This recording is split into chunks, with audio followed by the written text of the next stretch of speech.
Bon, bah maintenant on va faire les ongles. Oh là là, elle est si prête en avance. I'm so late. Là, il est 19h, je suis arrivée à 16h30.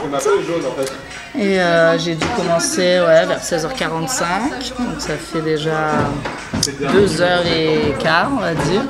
Là, les yeux, c'est la partie la plus dure qui a été faite. Il reste à finir le contouring pour avoir une face plus féminine, les lèvres, et puis après s'habiller, mettre les wigs et terminer la transformation complète.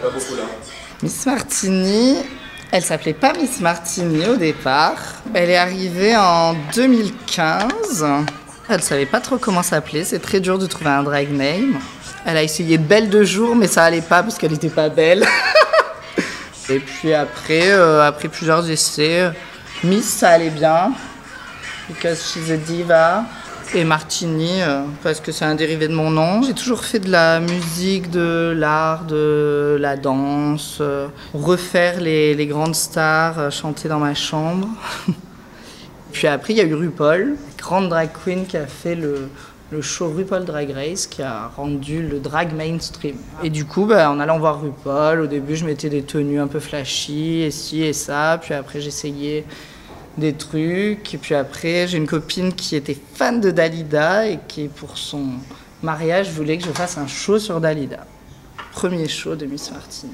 Et puis après, j'ai continué en faisant des soirées chez moi avec plein d'amis. Et c'est là que mes sisters sont peu à peu arrivées. Elles aimaient aussi le drag, elles voulaient se lancer, elles se sont lancées. Et puis après, on était 3.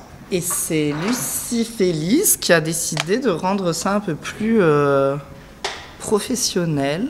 Et on s'est lancé, finalement, il n'y a que 1 an, à la Pride l'année dernière. Le but, c'était de créer des shows, de faire des shows et de sortir le drag de son milieu boîte de nuit qui passe toujours tard, à genre 1h, 2h du matin. Nous, on voulait sortir des boîtes de nuit marseillaises. D'ailleurs, on n'y est pas allé. On voulait passer en prime time à 8h30, à 9h. Et donc, du coup, ça marche plutôt bien, c'est cool. Dans le monde drag, on a l'habitude de s'envoyer des shades. On a l'habitude de dire beaucoup de mal des gens qu'on aime.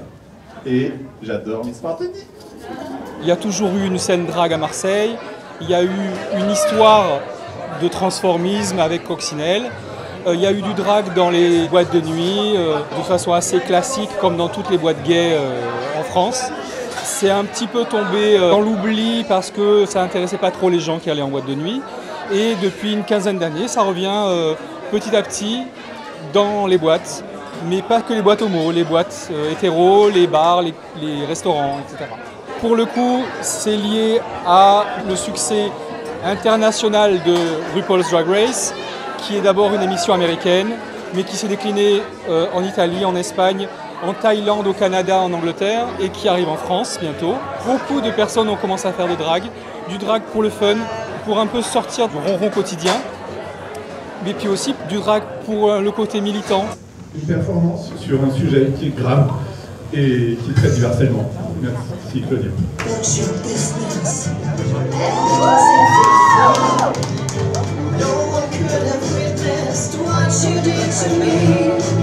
Dans le sud, c'est pas médiatisé comme à Paris. Ça commence à bien se lancer et j'avais envie de dire enfin parce que depuis le temps qu'on attend ça, on était 3-4 au début à se cacher un peu et finalement là, on est dans des endroits avec une grande exposition et une grande visibilité. Il faut toujours faire passer un message et montrer aux gens quand on est là. Et on n'est pas drag queen pour faire du bénévolat. C'est un combat politique avant tout aussi. D'être fier de qui on est, de s'assumer et si on veut être quelqu'un, on peut l'être si on en a la volonté. Et que la société, on lui dit fuck quoi, c'est tout.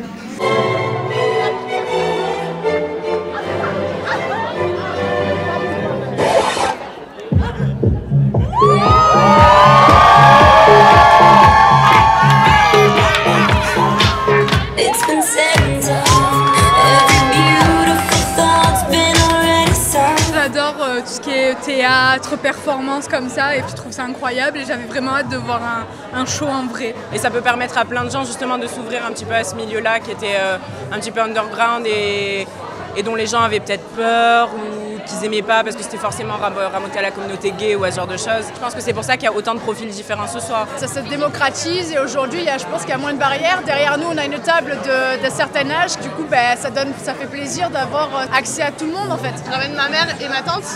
C'est la première fois qu'elles viennent voir un show de drag queen. Il est temps que les gens voient autre chose que ce qu'on montre à la télé. Il est temps de parler un peu de cette diversité et de ces shows absolument magnifiques. Et c'est cool quoi, putain, enfin. 5, 4, 3, 2, 1,